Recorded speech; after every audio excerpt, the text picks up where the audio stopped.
Hoje nós vamos conhecer a história de Mardoqueu. Quantos já ouviram falar sobre Mardoqueu? Alguém conhece Mardoqueu? Ou Mordecai? Conhece Mordecai? Quem conhece? Só levanta a mão para eu saber. Só para saber até que nível de história eu vou. Beleza, pouca gente conhece então ele.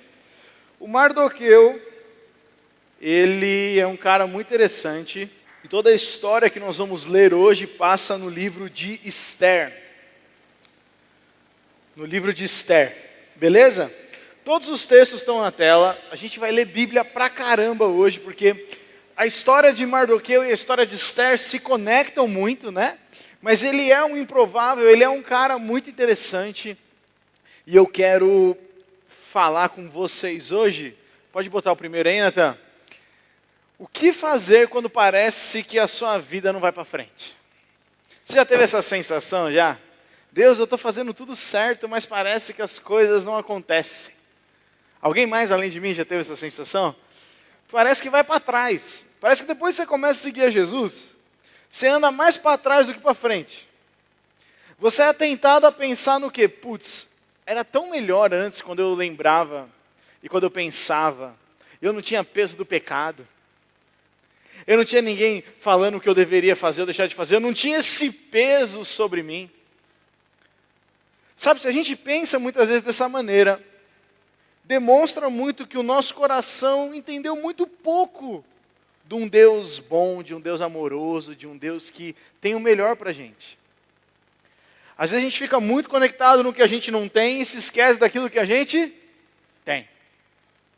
A grama do vizinho é sempre mais verde. Já viu essa história, já?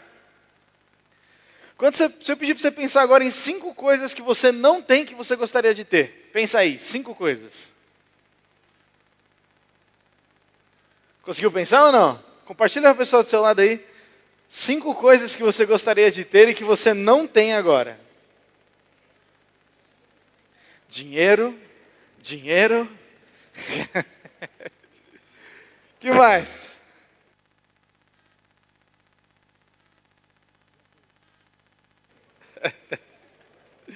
E aí? E agora? Já falou aí? É rápido ou não? Agora, se eu te falar 5 coisas, para você pensar em 5 coisas que você tem, mas que você não precisava ter. Você consegue pensar? 5 coisas que você tem, mas que você não precisava ter. Alguém quer falar? Alguém quer se expor assim? Não, ninguém quer, né? Ninguém quer falar as coisas podres, né? Gente, por que eu trouxe esse assunto aqui, sabe? Às vezes a gente pensa muito. E a gente compara a nossa vida, se ela está indo ou não para frente, com instrumentos de comparação que não são de Deus. Às vezes, para pensar e para dimensionar se nós estamos indo bem ou não. Vocês estão aqui comigo, gente? Está bem disperso. Olha aqui para mim um pouquinho.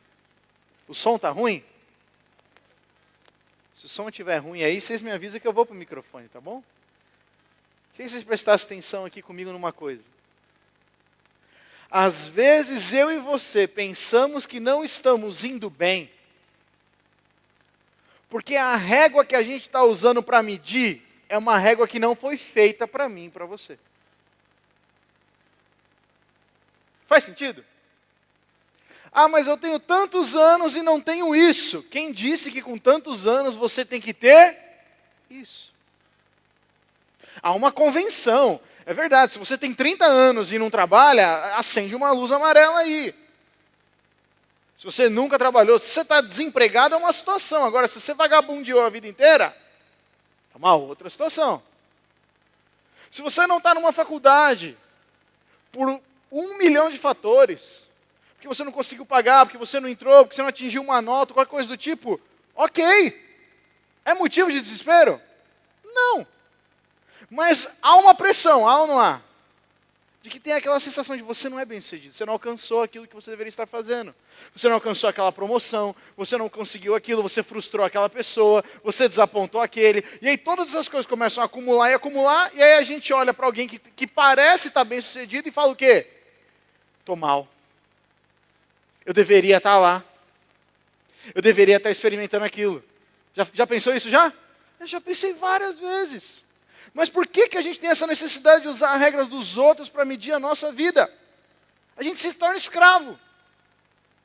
Então, com a história de Mardoqueu, a gente vai aprender algumas coisas, sabe? E um princípio em específico, que faz com que mude a nossa maneira de entender as coisas. Porque, veja, a questão de se comparar não é uma questão de quão a minha e a sua vida está para trás. A questão de se comparar é como está a nossa mente. Muitos focos faz com que a gente não tenha foco nenhum. Certo? Então, nós vamos conhecer a história de Mardoqueu. Quem é Mardoqueu? Mardoqueu é da tribo de Benjamim, ele é filho de Jair, foi, pai adotivo da rainha Ester. Durante o exílio do povo judeu, sob o reinado de um rei chamado Xerxes, ele era um rei persa, ele viveu numa fortaleza chamada de Suzã. Nós vamos ler bastante da Bíblia e vai ser muito legal. Mardoqueu, ou era Mordecai, como tem algumas versões, pouca gente conhece da história dele antes do livro de Ester, ele é um meio que desconhecido, mas no livro de Ester ele é o coringa da história. Não existe Ester sem Mardoqueu.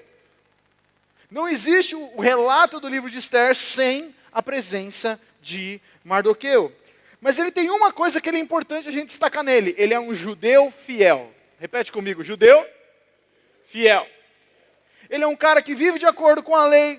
Ele é um cara que segue os princípios, mesmo estando no exílio, mesmo não estando em Israel, ele ainda continua obedecendo a Deus.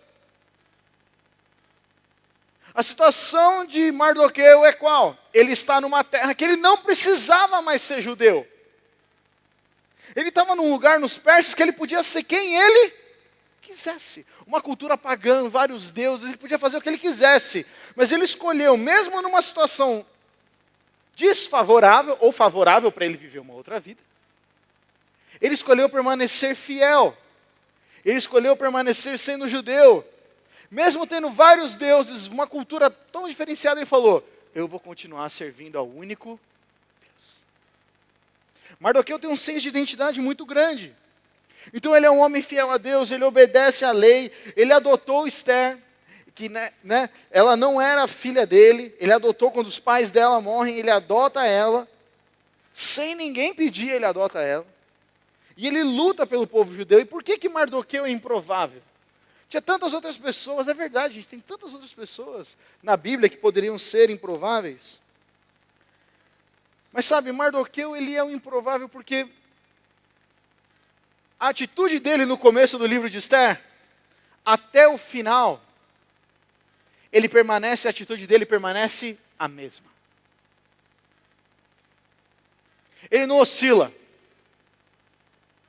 Ele não é uma hora o Mardoqueu judeu, uma hora o Mardoqueu persa. Ele não era o Mardoqueu pai de Ester, padastro de Ester, e uma hora ele é o Mardoqueu da galera. Ele é um cara só durante todo o livro de Ester. Essa estabilidade dele é muito importante. Só que ele tem que esperar algo acontecer.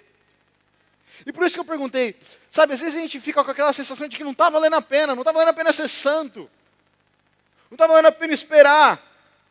Ó Deus, não estou fazendo nada de errado, não estou ficando com ninguém, não estou roubando ninguém, não estou chavecando ninguém. Até mudei meu número de celular, bloqueei umas pessoas, mas não vem o cara, a mina. Que régua você está usando? Ó Deus, estou fazendo certo, hein? Estou orando, estou fazendo tudo certinho, mas eu peço e nada muda, nada acontece. Que régua você está usando?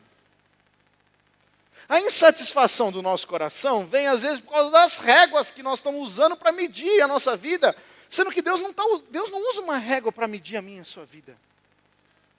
Deus está falando, olha, meu plano é esse. Você quer caminhar por ele? Porque a régua, gente, ela sempre vai ser usada para medir um objeto que está longe de nós. Certo? Você sabe quanto mede a sua palma da sua mão? Um dia você vai precisar saber, principalmente nós homens aí, que faz muita coisa de casa, você vai comprar alguma coisa e fica. Eu sei quanto mede a palma da minha mão, então quando eu vou fazer alguma coisa que eu não tenho uma régua, eu meço o palmo e falo, beleza, eu tenho uma noção de quanto que isso, qual o tamanho disso. Mas é uma régua que eu uso para medir as coisas que eu quero. Agora é engraçado que quando eu preciso usar para medir o RIC, por exemplo, imagina uma régua para medir o RIC. Um poste começa para ser uma régua, uma medida de régua. Mas é quando eu preciso para mudar, é algo muito maior. Não só porque ele é alto, mas porque está distante. Vocês estão entendendo, gente? Sabe, essa sensação que às vezes a gente tem de que nada está acontecendo na nossa vida, é porque existe um negócio muito importante. Entre o compromisso que se assume e a resposta, tem que haver fidelidade. A fidelidade sustenta o nosso coração, as nossas emoções, e não faz com que a gente desista e comece a comparar. O antídoto para a comparação é fidelidade. Nossa, Gustavo, por que isso? Eu pensei que o antídoto para a comparação seria o quê? O que vocês pensam que seria? Não conversar com as pessoas, viver num iglu. O antídoto para a comparação é, que mais, gente? O que vocês acham que poderia ser? É que eu devia ter feito essa pergunta antes, né? Agora eu já dei a resposta, né? Matou o negócio. Satisfação. Ah, para eu não me comparar, eu tenho que saber quem eu sou em Cristo Jesus. Com certeza. Mas por que a fidelidade é o antídoto ideal para a comparação? Nós vamos ver aqui na história de Mardoqueu. Abre aí em Esther 2. Pode deixar aberto aí. Segura o texto aí um pouco. Volta mais um, por favor. Abre aí Esther 2 na sua Bíblia aí, se for no seu celular também. É muito importante que você leia aí para você não se perder. Agora, antes da gente ler, eu quero falar mais uma coisa para você. Quando eu e você temos esses pensamentos de comparação, certo? De que parece que nada acontece na nossa vida, a gente tem o costume de falar em voz alta esses pensamentos? Não. Não sei como é que é você, talvez você seja uma pessoa ultra mega expressiva. Mas quando eu estou frustrado com a minha vida, fica muito nos meus pensamentos. Porque a comparação rola muito aonde também? Na cabeça, nos pensamentos. Então eu fico lá curtindo com o meu negócio, curtindo com meus pensamentos, com o que eu não tenho, com o que eu deveria ser e tudo mais. E esse pensamento fica se repetindo constantemente. Sim ou não, gente? É constante o pensamento. E por que a fidelidade responde a essa sensação, a esse tipo de pensamento? Porque a fidelidade coloca toda a nossa vida alinhada com quem merece a nossa vida. Pensa nisso. Você namoraria com alguém que diz que será 99% fiel a você?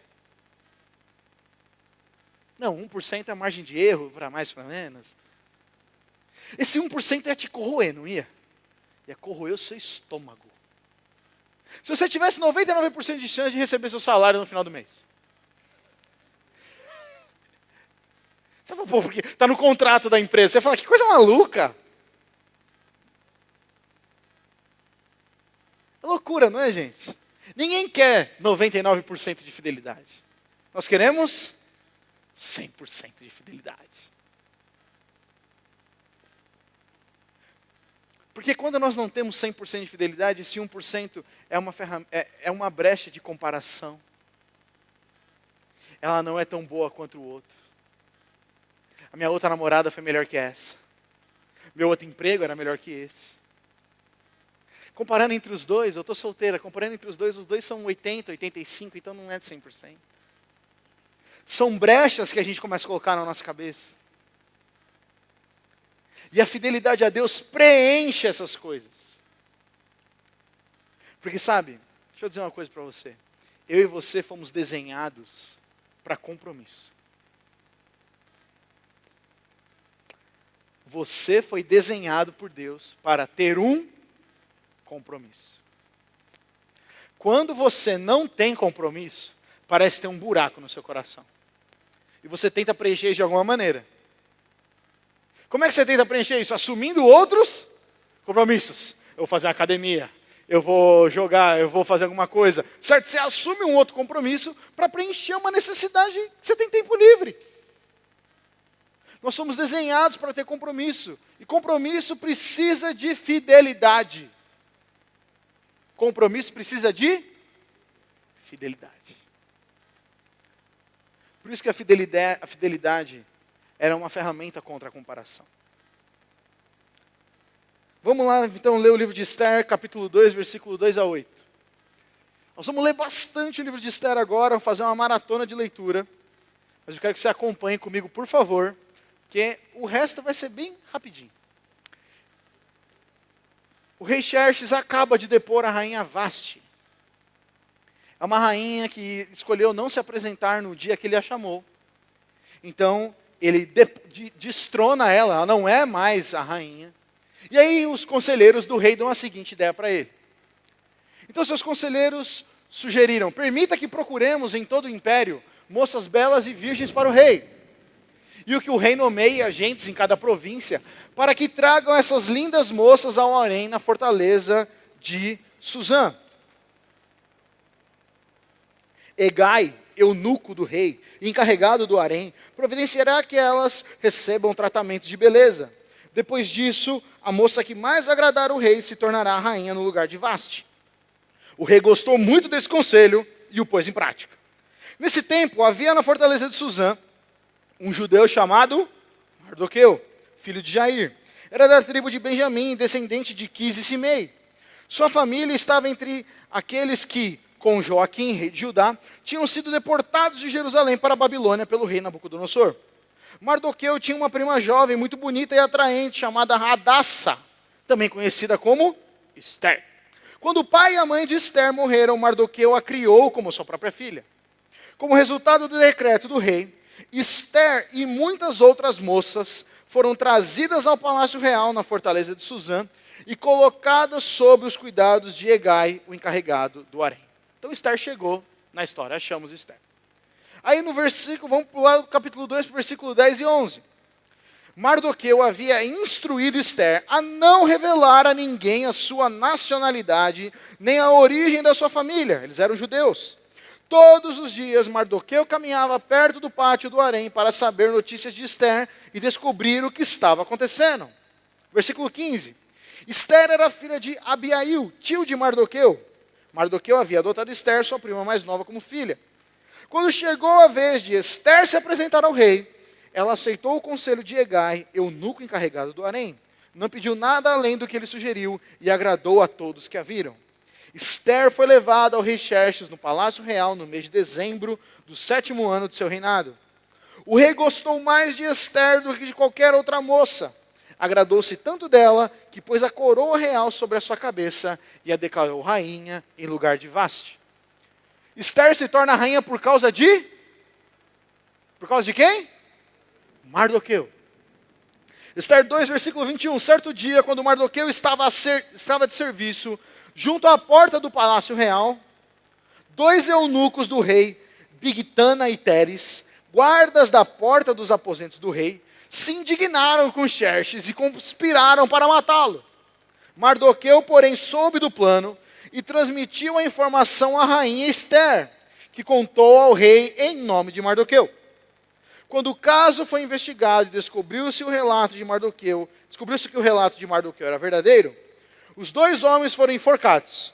Tudo isso está registrado no livro da história do reinado do rei Xerxes. Esther 3, capítulo 1 a 6, mais história. Algum tempo depois, o rei Xerxes promoveu Amã, filho de Amedata, o Agagita, e lhe deu posição de autoridade sobre todos os nobres do império. Quando Amã passava, presta atenção nisso, todos os oficiais do palácio real se curvavam diante dele para lhe demonstrar respeito. pois o rei assim havia ordenado. Mardoqueu, porém, não se curvava diante dele para lhe demonstrar respeito. Então os oficiais do palácio real perguntaram a Mardoqueu: por que você desobedece à ordem do rei? Todos os dias lhe diziam isso, mas ainda assim ele não dava ouvidos. Então contaram tudo a Amã, para ver se ele iria tolerar a conduta de Mardoqueu, pois Mardoqueu lhes tinha dito que era judeu. Quando Amã viu que Mardoqueu não se curvava para lhe mostrar respeito, ficou furioso. Foi informado na nacionalidade de Mardoqueu e decidiu que não bastava matar somente ele. Em vez disso, procurou um modo de destruir todos os judeus, o povo de Mardoqueu, do império de Xerxes.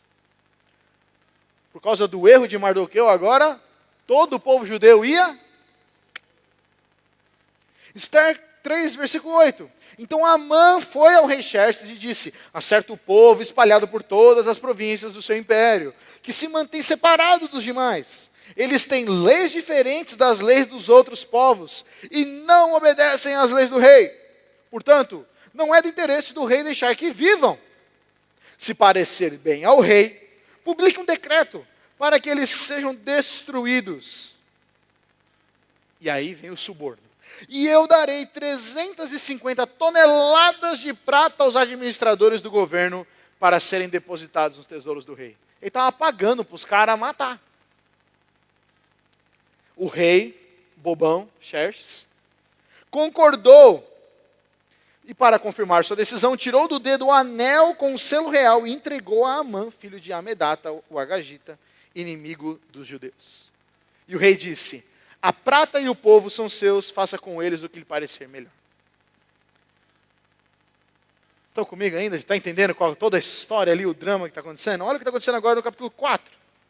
Quando Mardoqueu soube de tudo o que havia acontecido, rasgou suas roupas, vestiu-se de pano de saco, cobriu-se de cinzas e saiu pela cidade, chorando alto e amargamente. Foi até a porta do palácio, mas ninguém que estivesse usando roupas de luto tinha permissão de entrar. Então Esther mandou chamar Ataque, um dos eunucos do rei que havia sido nomeado para servi-la. Ordenou que ele fosse até Mardoqueu e descobrisse o que perturbava, e porque ele estava de luto. Ataque foi até Mardoqueu na praça da cidade, em frente à porta do palácio. Mardoqueu então lhe contou tudo o que lhe informou, a quantidade exata de prata que Amã havia prometido pagar ao tesouro real pela destruição dos judeus. E Mardoqueu entregou a Ataque uma cópia do decreto publicado em Suzã, que ordenava o extermínio de todos os judeus. Pediu a Ataque que mostrasse o decreto a Esther e lhe explicasse a situação. Também pediu a Ataque que a orientasse a ir falar com o rei para implorar por misericórdia e interceder em favor do seu povo. Esther então, versículo 10, Esther mandou Ataque dizer a Mardoqueu: todos os oficiais do rei e até mesmo o povo das províncias sabem que qualquer pessoa que se apresenta diante do rei no pátio interno, sem ter sido convidada, está condenada a morrer, a menos que o rei lhe estenda o seu cetro de ouro. Além do mais, há 30 dias o rei não me chama à sua presença. E o recado de Esther foi transmitido a Mardoqueu. Mardoqueu enviou esta resposta a Esther, presta atenção. Não pense que por estar no palácio você escapará quando todos os outros judeus forem mortos. Se ficar calada num momento como este, alívio e livramento virão de outra parte para os judeus, mas você e os seus parentes morrerão. Quem sabe não foi justamente para uma ocasião como esta que você chegou à posição de rainha? Então Esther enviou a resposta a Mardoqueu: vá, reúna todos os judeus de Suzã e jejuem por mim. Não comam nem bebam durante 3 dias e 3 noites. Minhas criadas e eu faremos o mesmo. Depois irei à presença do rei, mesmo que seja contra a lei. Se eu tiver que morrer, morrerei. Acabou uma parte. Esse é o drama. Esther é rainha por causa de Mardoqueu. Mardoqueu não se rebaixa a Amã, não se curva, porque um judeu só pode se curvar a quem? A Deus. Ele não podia prestar culto a nenhum outro. Não era só porque ele estava de birra. Ah, não gosto de Amã. Mardoqueu era um homem que vivia pela lei. Era um homem que vivia por aquilo que Deus tinha ensinado. Mardoqueu acabou de lascar milhares de judeus. E tudo está na mão de Esther. Então a primeira coisa que eu quero falar para vocês que a gente aprende com essa história de Mardoqueu é a seguinte. Pode colocar, mano. A fidelidade garante futuro. O mote da história de Mardoqueu aqui é essa palavra, fidelidade. Olha o que diz o texto, 2 trechos da história. Quando o pai e a mãe de Esther morreram, Mardoqueu a criou como sua própria filha. E o outro trecho é certo dia, quando Mardoqueu estava a serviço junto à porta, tem todo o relato de que ele dedura os caras que querem matar Xerxes. Mardoqueu é um cara fiel. A fidelidade a Deus e a sua família fez com que Mardoqueu cuidasse de quem? De Esther. Ele precisava cuidar de Esther, gente? Não. Os órfãos e as viúvas nessa época, quando eles se tornavam órfãos, se tornavam viúvas, eles viravam mendigos, era a escória da sociedade, porque não tinha ninguém que pudesse sustentá-los e ninguém seria louco de colocar mais uma boca para alimentar em casa. Essa é a realidade. Mas Mardoqueu vem e cuida dela, ele é fiel a Deus, porque o mandamento diz, se você lê lá a antiga Levíticos e tudo, fala que tem que se cuidar dos membros da família. Então Mardoqueu ele é obediente ao que o Senhor disse para ele. Deus falou com Mardoqueu aqui, gente? Nós lemos algum relato de que Deus aparece para Mardoqueu e fala, Mardoqueu, Mardoqueu, eis que te digo, adote Esther. Ele fez isso? Não. Alguém falou para ele ser fiel a Xerxes? Um anjo apareceu e falou, sirva bem Xerxes. Alguém fez para ele? Não. Porque ele já sabia que ele deveria obedecer ao Senhor e que a obediência traria a bênção para ele. A fidelidade do coração dele ao Senhor não precisou de que vinha um anjo. Não precisou do próprio Deus vir falar com ele. Ele falou, eu confio na palavra de Deus. Eu vou viver por ela. A fidelidade à família e a fidelidade a Deus fez com que Mardoqueu cuidasse de Esther. E ele não cuidou de Esther esperando que ela se tornasse a esposa de Xerxes.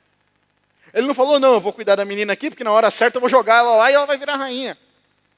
Não foi com essa intenção. Se você lê a história com mais calma, você percebe que foi puramente um decreto. Não teve uma intenção por trás, uma mão de Mardoqueu para dar um jeitinho. Não, foi o Senhor que abriu essa oportunidade. Ele foi fiel à família, ele foi fiel a Deus, porque ele cuidou de alguém que estava vulnerável.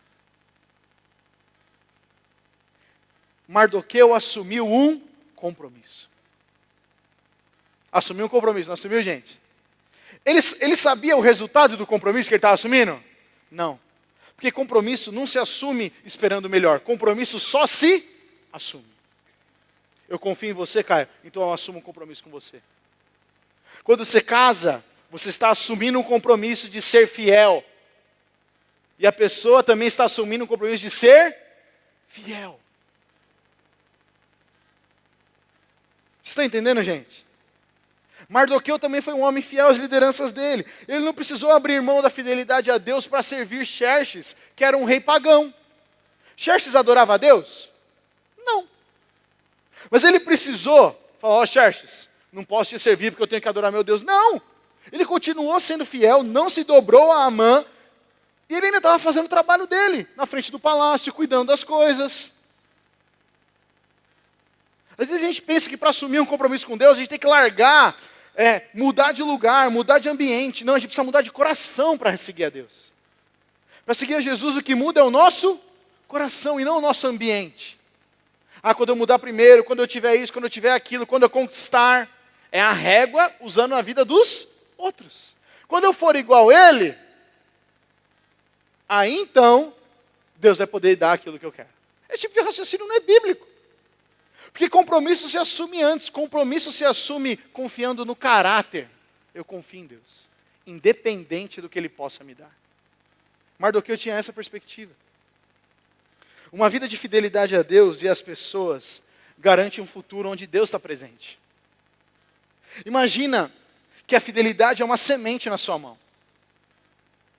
Toda vez que eu e você escolhemos ser fiéis, independente do comportamento das pessoas, o nosso futuro tem Deus presente, porque Deus honra a fidelidade. Deus honra a fidelidade até mesmo de povos pagãos, quando você lê lá o profeta Joel, Deus cuidando de amalequitas, Deus cuidando do povo que lutou contra o povo de Deus, que ele falou, eles foram fiéis, então eu vou cuidar deles. Que Deus honra a fidelidade. Deus não honra palavras ao vento, Deus não honra a boa intenção do coração, Ele honra fidelidade. Por isso que quando eu e você somos fiéis a Deus, a comparação sai da nossa vida. Porque a gente só ouve quem nós somos da boca de Deus. Cala as outras vozes. Mas se a gente não é fiel, a gente se torna fiéis a muitas outras coisas. Esse é o problema. Assumir um compromisso com Deus vale muito a pena. Vale muito a pena, gente. Mardoqueu era um judeu que nunca teria espaço no reinado de um rei persa.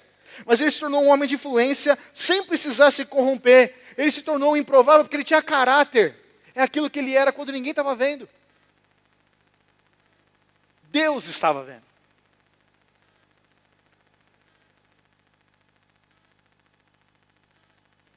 Às vezes, gente, nós somos fiéis a muitas coisas. Nós somos fiéis aos nossos sentimentos, somos fiéis às nossas vontades. Tem um livro do Richard Guerra chamado Descomplixe, que a gente usou para fazer a série aqui que nós pregamos de domingo. E o Richard, ele fala assim, ele fala que tem muita gente que para vencer a ansiedade hoje em dia, está buscando religiões orientais, como o budismo, o zen, essas coisas de meditação. E ele explica por quê. Ele fala, esses tipos de religiões não pregam fidelidade. Não pregam compromisso. Como assim, Gustavo? Você pode, sei lá, ser budista, fazer a sua meditação e ao mesmo tempo frequentar qualquer outra religião e adorar qualquer outro Deus. Sem nenhum problema. Você não vai se sentir mal por isso. E essa é uma crescente muito grande das forças, é o ecumenismo. O que é o ecumenismo? Todos os caminhos dão para Deus. Não dão, Jesus é o caminho, a verdade e a vida. Mas o ecumenismo cresce nos nossos dias.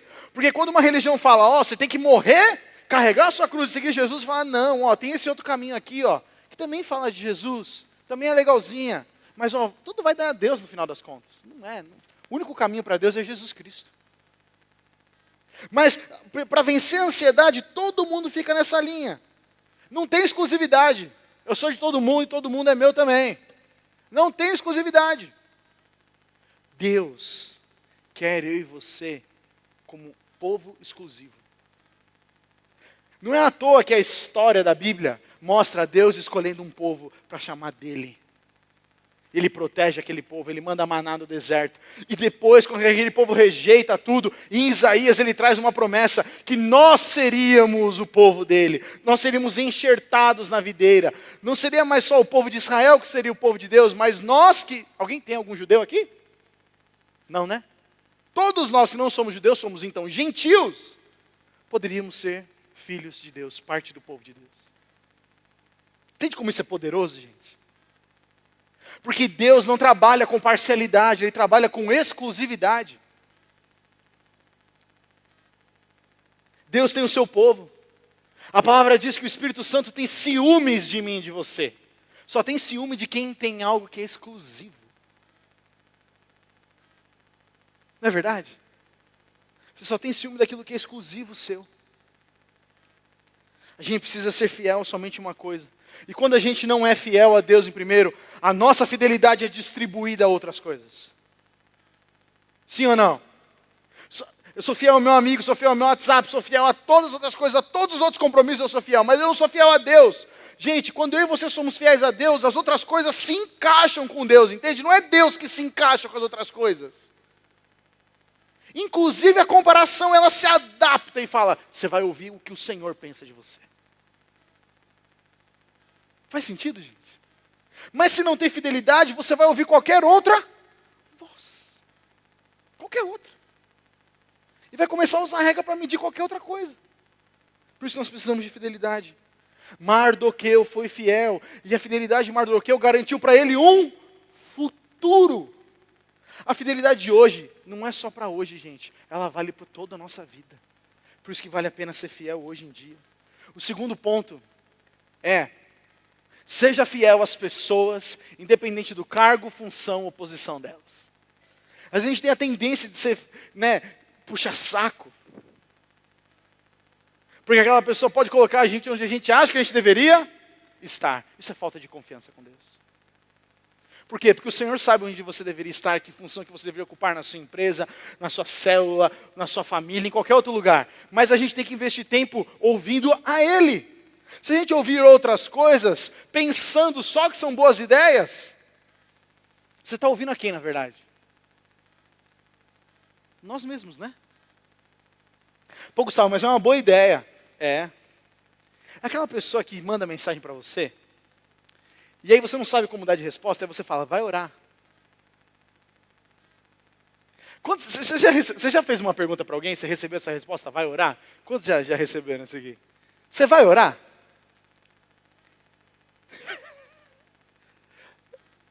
Deus, faz isso dar certo.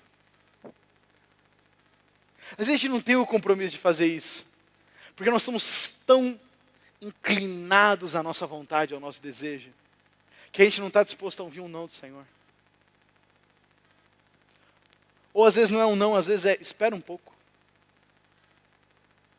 Então a gente precisa aprender a ser fiel às pessoas, independente do cargo e função delas. Próximo, por favor. Olha o que diz o texto.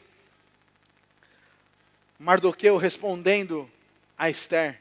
Não pense que por estar no palácio você escapará quando todos os outros judeus forem mortos. Se você ficar calada num momento como este, alívio e livramento virão de outra parte para os judeus, mas você e seus parentes morrerão. Quem sabe não foi justamente para uma ocasião como essa que você chegou à posição de rainha. Mardoqueu meio que joga na cara dela. Mas ele tem razão, não tem? Por que você virou rainha? Nós não vivemos pela regra dos outros. Deus te fez rainha, Esther. Você está sacando que ele está dizendo isso? Deus te fez rainha, Esther. Deus te fez ocupar esse espaço. Será que não foi para isso que ele te colocou aí? Para cuidar do povo dele? Uma pessoa que não tem fidelidade, exclusividade com Deus, não entenderia isso. Você concorda, gente? Ele poderia falar, do Esther, eu sou seu pai, né? Bota eu aí para dentro. Cuida de mim. Os outros eu não tenho mais o que fazer, né? Zela por mim. Mardoqueu não fez isso. Gente, colocar panos de saco e colocar cinzas na cabeça é algo público, humilhante, dizendo, eu estou desesperado. Mardoqueu não estava preocupado com a reputação dele, ele estava obedecendo a Deus ainda, mas estava também lembrando a Esther, estava sendo fiel a Esther, porque fidelidade também é falar as coisas de forma transparente e verdadeira. Certo? Falou a verdade bem... Mas falou, não falou, gente? Falou. Mardoqueu foi fiel ao seu povo e a Esther, sempre protegendo ela durante o ano e que ele ficou se preparando para ser apresentado ao rei. Esther fica 1 ano, lembra? Sendo paparicada lá, fazendo as coisas de beleza, cosmética e tudo mais. E a Bíblia fala que Mardoqueu passava perto do harém para saber como ela estava. Mardoqueu não deixou, Mardoqueu foi fiel a ela. Mardoqueu não quis abrir mão disso. A fidelidade de Mardoqueu era à pessoa e não ao cargo e função dela. Imagina num namoro, quando você fala de uma aliança de compromisso, né? Quando o pessoal namora, assume, não é uma aliança, é uma aliança de compromisso. Esse é o termo correto. É uma aliança, eu estou assumindo um compromisso com você, de que eu quero ter uma aliança eterna com você. Por isso que namoro não é curtição. Namoro é o primeiro passo para uma aliança eterna diante de Deus. Você começa assumindo um compromisso. E você quer sustentar esse compromisso. Pode no meio do caminho não dar certo terminar? Pode. Mas o namoro tem um propósito e é o começo de uma aliança eterna. É uma intenção de assumir algo eterno. Mardoqueu estava disposto a fazer esse compromisso. Ele fez esse compromisso com Deus e com Esther, com o povo. E o que é fidelidade, gente? Pode botar o próximo. Fidelidade é firmeza, fidelidade. Lógico que fidelidade é fidelidade. Firmeza, verdade, certeza, credibilidade, estabilidade, constância, confiabilidade. Fidelidade não é só falar a verdade, não é só não trair. Mas fidelidade, você pensa em o quê? O namorado traindo uma namorada. Fidelidade tem a ver com isso. Eu honro a minha palavra. Eu tenho certeza da palavra que eu estou empenhando. Eu não estou assumindo um compromisso com você meia boca. Quando somos fiéis às pessoas, mesmo que elas não sejam a nós, Deus está vendo e irá nos retribuir de acordo com os nossos pensamentos e as nossas atitudes. Deus não é punitivo. O Caio pensou isso, então agora eu vou punir ele por causa desse pensamento. Não. Mas o Espírito Santo, ele sonda mentes e corações, gente. Sonda ou não sonda? Se ele sonda mentes e corações, ele sabe quando nós estamos sendo fiel e as outras pessoas não estão sendo fiéis conosco. Já foi traído, gente? Eu já fui, cara. É horrível, a sensação é horrível. Você empenha toda uma confiança. E aí é destruída. Cara, é uma sensação horrível. Se você nunca foi, ore para que você nunca seja. É horrível. Marca negativamente, profundamente a vida. Por isso que a Bíblia fala que Deus não volta atrás da sua palavra. Amém, gente? Ele não pode voltar atrás. Se ele falou que ele vai fazer, ele é fiel para cumprir. Ele é fiel. Deus é fiel. Sabe aquele adesivo de carro? Ele é fiel mesmo, gente. E ele espera de nós fidelidade. Ele espera de nós, quando assumamos um compromisso, a gente vá até o fim. Quando somos fiéis às pessoas, mesmo que elas não sejam a nós, Deus está vendo. Não queira justiça. Fazer justiça com a minha mão. Não queira justiça. Volto a dizer, você se relacionaria com uma pessoa que é 99% fiel? Dá, Edson? Não dá. Não dá para se relacionar com alguém que é 99% fiel. Você gostaria de 100% de fidelidade, não gostaria? Nós temos que ser em primeiro. Deus, eu quero 100% de tudo que o Senhor tem para mim. Aí Deus fala, maravilha, eu quero te dar 100% do que eu tenho para você. Mas eu preciso 100% do seu coração. Só isso. Você precisa fazer mais? Nada. 100% do seu coração. Fechou? Um compromisso tem duas partes, não tem? Quando um não quer, dois não faz. Compromisso tem duas partes. Como é que está o nosso compromisso diante do Senhor? E o terceiro e último ponto. Fidelidade a Deus gera honra e reconhecimento. E nós vamos terminar aqui lendo o final do livro de Esther. Para vocês verem como que o começo de Mardoqueu, sendo fiel. Mardoqueu foi um cara fiel, sim ou não, gente? Fiel. Fiel ao povo, fiel a Deus, fiel à lei. Não deixou ser conduzido pelas coisas, não se dobrou a Amã. Mardoqueu, no momento de dificuldade e tensão, onde ele poderia morrer, e junto com ele todo o povo judeu, ele se coloca no lugar certo, ele coloca pano de saco e cinzas. Ele chora e clama para Esther. No momento de tensão, presta atenção, no momento de tensão, de que você não sabe o que fazer, o caminho certo é se humilhar. Não, eu faço o melhor. Faça alguma coisa, tenha uma grande ideia. Não. Jejua e ora, como Esther falou. Peça direção a Deus, porque Ele é o único que realmente pode dar alguma direção. E deixa eu fazer um adendo aqui com relação, sabe, a desejos que eu e você estamos esperando há muito tempo acontecer. Seja você se formou há bastante tempo na faculdade e está esperando uma colocação que você sempre sonhou e não chegou ainda. Talvez você está solteiro, solteira e está há muito tempo esperando um namorado, uma namorada, um cônjuge e não vê isso acontecer. Talvez você está esperando muito. E esse tipo de... Pensar nessa coisa te traz um pouco de desconforto. Porque traz. Eu já passei por isso várias vezes. Acredite no que eu estou dizendo. Traz o desconforto. Traz uma sensação de justiça, traz a comparação, traz um monte de coisa junto. E aí junta com sentimentos, com a situação da nossa casa, com ministério. E aí a gente é um só, né, gente? A gente acaba misturando todas as coisas às vezes. Como é que a gente lidar com isso? Como é que a gente responde a isso? Não é momento de ser o super-herói. Não é momento de tentar sustentar uma aparência. É momento da gente se humilhar. Porque é na nossa fraqueza que o Senhor se faz forte. Gente, como a nossa geração esqueceu isso. Como a gente esqueceu de se colocar num lugar certo, onde Deus pode agir através de nós e em nós. Então, sabe, se você já tem essa coisa que há muito tempo você luta, deixa eu te dar um conselho, ouça de um amigo, de alguém que ama vocês.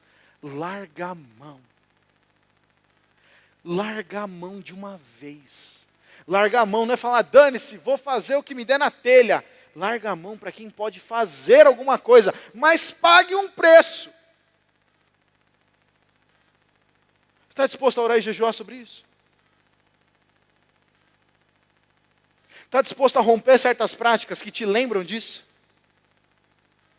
Porque lembra que eu falei, a comparação está onde? Na cabeça. Se você faz a mesma coisa, fala com a mesma pessoa sempre, você consegue se livrar disso? Não. Você está escravizado. Tá ou não está? Você está escravizado. Você não consegue sair. Precisa romper o ciclo. E a gente rompe o ciclo mudando de hábito, mudando, fazendo uma coisa nova. Orando. Ai, Gustavo, mas orar é difícil. Se orar é difícil, se arrepende. Tem que mudar a rotina, gente. Nós não podemos ser jovens que começam a sua vida cristã na mediocridade. Precisa começar lá em cima. Começar igual a igreja de Atos. Começar de uma maneira que a gente respira o Evangelho. E quando a gente ora, o Senhor atende. Porque a gente não está orando para nós. Nós estamos orando pelas pessoas e o Senhor está cuidando dos nossos negócios. Busque, pois, primeiro o reino de Deus e sua justiça, e as demais coisas serão acrescentadas. Não é um versículo aleatório. É uma promessa. Repita comigo, é uma promessa. Busque o reino de Deus e sua justiça, e todas as demais coisas serão acrescentadas. É promessa. Não é jargão de caminhão, frase de caminhão. É promessa. Quem prometeu foi Deus. Vamos fazer isso funcionar? Mas agora eu estou segurando. Não, eu tenho as minhas razões, tenho as minhas vontades. Acho que não é tempo de eu fazer isso. Ah, vai pastar, você não acha nada. Acho que não é tempo de eu lidar com essas emoções. Você não sabe de nada. Desculpa. Eu teria a maior alegria de desconstruir isso na sua cabeça. Porque essas barreiras são as coisas que estão te impedindo de experimentar o que Deus já tem reservado. Mas enquanto eu e você estamos, não, eu não mereço, eu não sou bom, não, eu não sou melhor, vai vir coisa melhor um dia. Esse tipo de coisa é voz nossa, falando para nós mesmos. E o Senhor está falando, seja fiel a mim, seja fiel a mim, olhe para mim, sustente essas coisas, seja amigo das pessoas, independente da função delas, seja fiel a mim, seja fiel em mim, porque essa semente está garantindo o seu futuro. E às vezes a gente pensa que para conquistar uma das coisas que nós estamos querendo muito, a primeira coisa que a gente abre mão é fidelidade a quem, gente? Vocês estão comigo aqui? Qual que é a primeira coisa que a gente abre mão? Fidelidade a Deus. Porque eu tenho que conhecer um pessoalzinho ali. Porque eu tenho que trabalhar mais um pouquinho aqui. Porque eu tenho aqui. E aí Deus vai para o saco. Precisamos parar. Precisamos equilibrar. Fechar para balanço. Falar, Senhor, agora vai. Eu quero assumir esse compromisso com o Senhor. Quando nós nos colocamos na posição de humilhação, reconhecendo que só Deus pode nos livrar, Ele então pode agir. E aí eu quero concluir com vocês Esther 5, e aí a gente já acaba. Esther 5, versículo 1 a 8.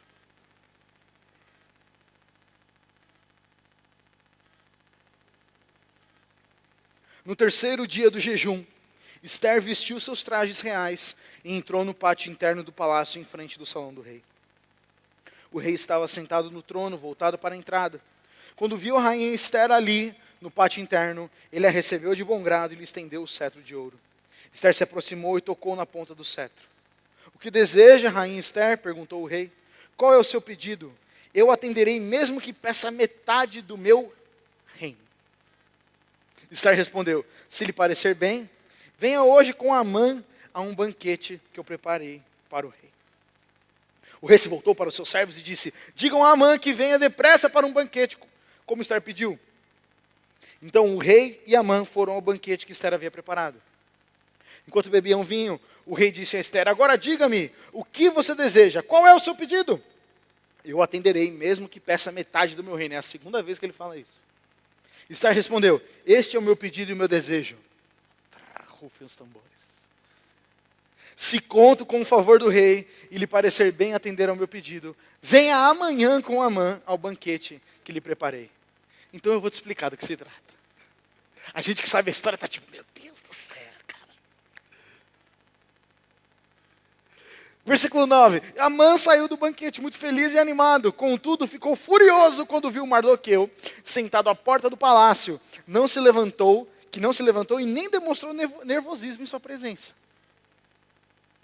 Amã, porém, se conteve e foi para casa.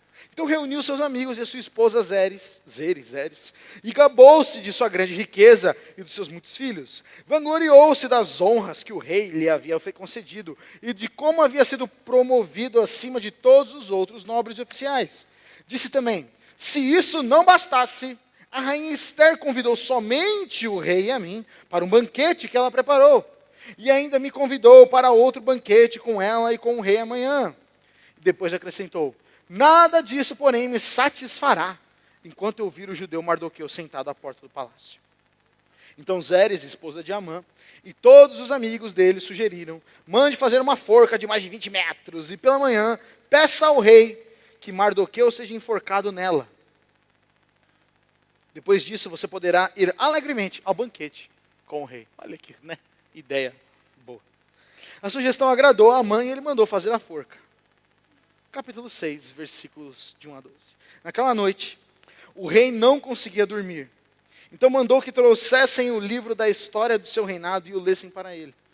Nesses registros, o livro da história do seu reinado, nesses registros ele descobriu que Mardoqueu havia denunciado Bigtana e Teres, os dois eunucos que guardavam a porta dos aposentos reais e que haviam conspirado para matar o rei Xerxes. Que recompensa ou reconhecimento Mardoqueu recebeu por isso? Quis saber o rei. Seus servos responderam, não se fez nada por ele. Quem está no pátio? Perguntou o rei. Amã tinha acabado de entrar no pátio externo do palácio para pedir ao rei que Mardoqueu fosse executado na forca que ele havia preparado. Os servos então responderam, é Amã que está no pátio. Digam a ele que entre, ordenou o rei. Amã entrou e o rei lhe perguntou, o que devo fazer para honrar um homem que muito me agrada? Amã pensou, a quem o rei deseja honrar, senão a mim? Por isso Amã pensou, respondeu, se o rei deseja honrar alguém, mande trazer um dos mantos que o rei costuma usar, e um cavalo no qual o rei costuma montar, e que o rei costuma montar, e que tem um emblema real na cabeça. Ordene que o manto e o cavalo sejam entregues a um dos mais nobres oficiais do rei, e que ele ponha o manto sobre o homem que o rei deseja honrar, e o conduza pela praça da cidade sobre o cavalo do rei. Mande que o oficial proclame em alta voz, assim o rei faz a quem ele deseja honrar. Excelente, disse o rei a Amã. Vá depressa pegar o meu manto e o meu cavalo e faça ao judeu Mardoqueu, que está sentado à porta do palácio, exatamente o que você sugeriu. Não se esqueça de nenhum detalhe. Imagina a cara de Amã, velho. Então Amã pegou o manto e o cavalo do rei, vestiu Mardoqueu com o manto e o conduziu sobre o cavalo pela praça da cidade, proclamando em alta voz, assim o rei faz a quem ele deseja honrar. Depois disso, Mardoqueu voltou para a porta do palácio, mas Amã correu para casa abatido e humilhado. Coisa de novela mesmo, né? Virada no negócio. Mardoqueu esperou Deus dar a ele o reconhecimento. A fidelidade lá atrás de Mardoqueu demorou um tempo, não demorou, gente? Veio no meio de uma aflição. Veio no momento que Mardoqueu estava sentado na porta do palácio e falou: ei, o rei quer me honrar.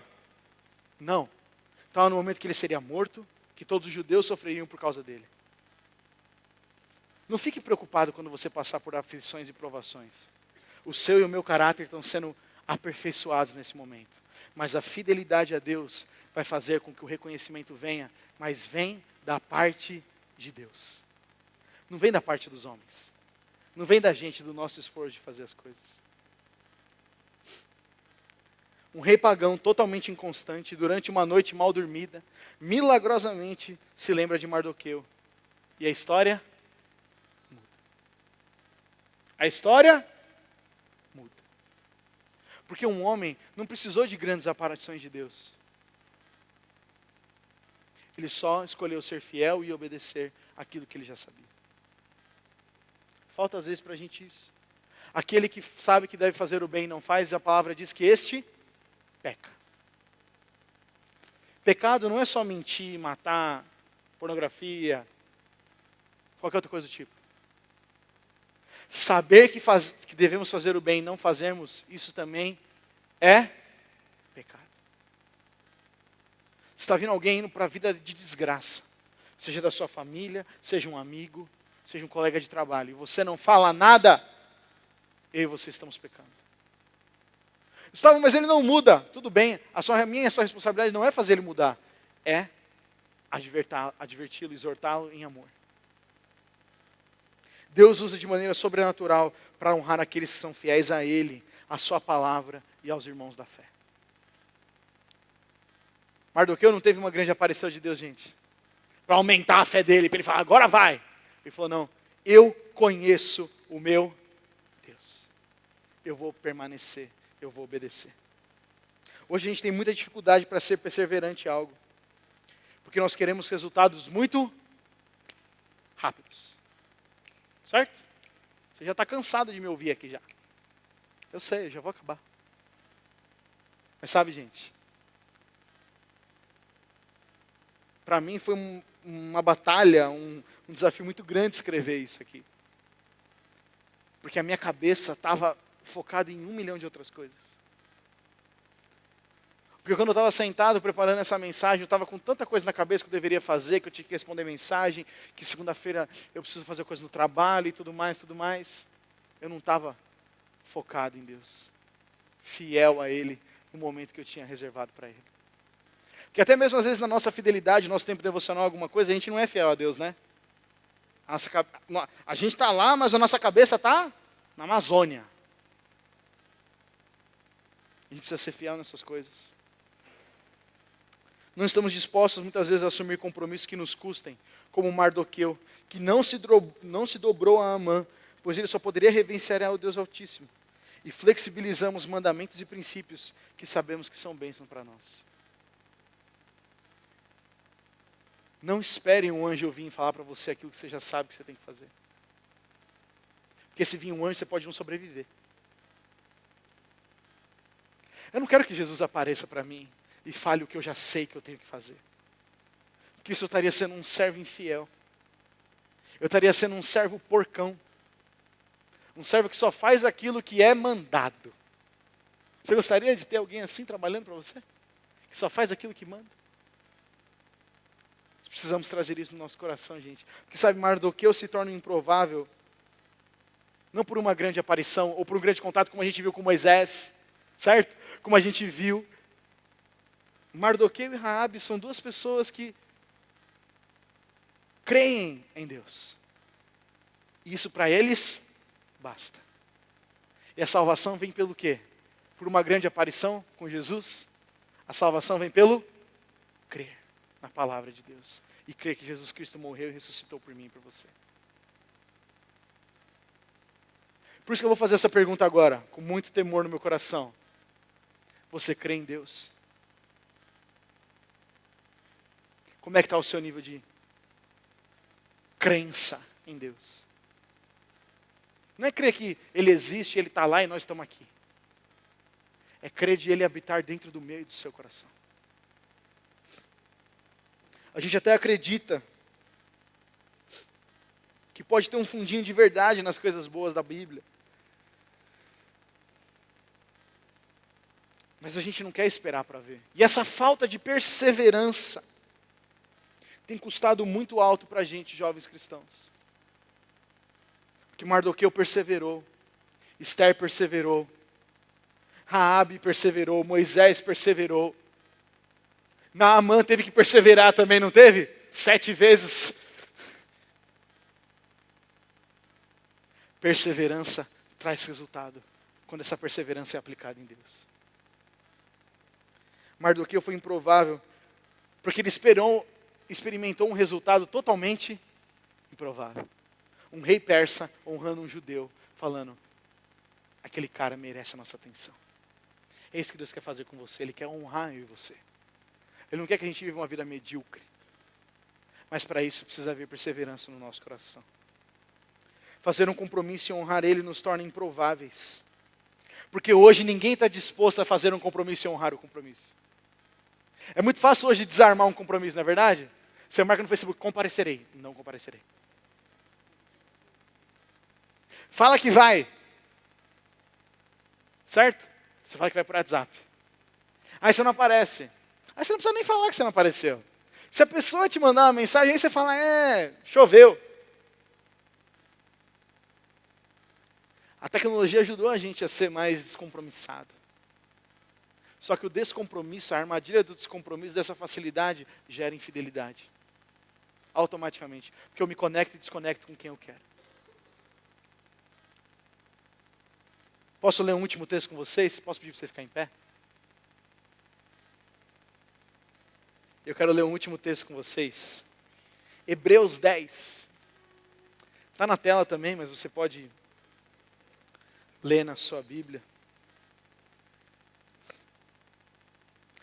Hebreus 10, no versículo 19, até o versículo 39. O intertítulo na Bíblia chama Apelo à Perseverança. Você pode repetir comigo? Apelo à perseverança. Porque o que a gente precisa é de perseverança para permanecer. Fidelidade sem perseverança não dá em nada. Fidelidade custa, porque a fidelidade vai ser testada no momento de tensão, como foi aquele momento com Mardoqueu. A fidelidade é testada no fogo para ver se ela resiste. E a gente precisa de perseverança. E Jesus morreu na cruz para que eu e você nos tornássemos pessoas perseverantes. Olha o que diz o texto de Hebreus, capítulo 10, versículos 19 e 27. Portanto, irmãos, por causa do quê? Do sangue de Jesus, podemos entrar com toda a confiança no lugar santíssimo. Por sua morte, Jesus abriu um caminho novo e vivo através da cortina que leva ao lugar santíssimo. E, uma vez que temos um sumo sacerdote que governa sobre a casa de Deus, entremos com o coração sincero e plena confiança. Você pode repetir comigo? Coração sincero e plena confiança. Pois nossa consciência culpada foi purificada e o nosso corpo lavado com água pura. Apeguemo-nos firmemente, sem vacilar, à esperança que professamos, porque Deus é fiel para cumprir a sua promessa. Deus é fiel para cumprir a sua promessa. Pensemos em como motivar uns aos outros na prática do amor e das boas obras. A gente precisa uns dos outros, precisa de fidelidade uns aos outros. E não deixemos de nos reunir, como fazem alguns, mas encorajemo-nos mutuamente, sobretudo agora que o dia está próximo. Fidelidade e perseverança é construída no relacionamento aqui, ó. Sem isso aqui a gente fraqueja. Versículo 26, se continuamos a pecar liberadamente, depois de ter recebido o conhecimento da verdade, já não há sacrifício que cubra esses pecados. Há somente a assustadora expectativa do julgamento e do fogo intenso, que consumirá os inimigos. Versículo 32. Lembrem-se dos primeiros dias, quando foram iluminados. O que quer dizer isso? Não é quando brilhou uma luz do céu sobre você, é quando o seu entendimento foi aberto, você falou, Jesus Cristo me ama, Ele morreu na cruz por mim. Lembrem desses dias. E de como permaneceram firmes, apesar de muita luta e sofrimento. No começo da nossa conversão, a gente é parrudo, né, gente? Pode vir qualquer coisa. Houve ocasiões em que vocês foram expostos a insultos e espancamentos. Em outras, ajudaram os que passavam pelas mesmas coisas. Sofreram com os que foram presos e aceitaram com alegria quando lhes foi tirado tudo o que possuíam. Sabiam que lhes esperavam coisas melhores que durarão para sempre. Essa é a nossa expectativa. Portanto, não abram mão da sua firme confiança. Não abram mão da sua firme confiança. Lembrem-se da grande recompensa que ela lhes traz.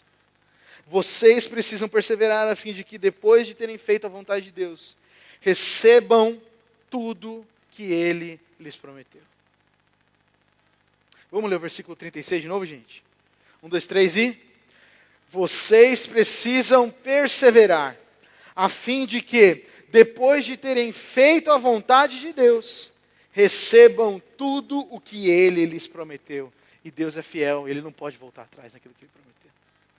Pois em breve virá aquele que está para vir, não se atrasará. O meu justo viverá pela fé. Se ele se afastar, porém, não me agradarei dele.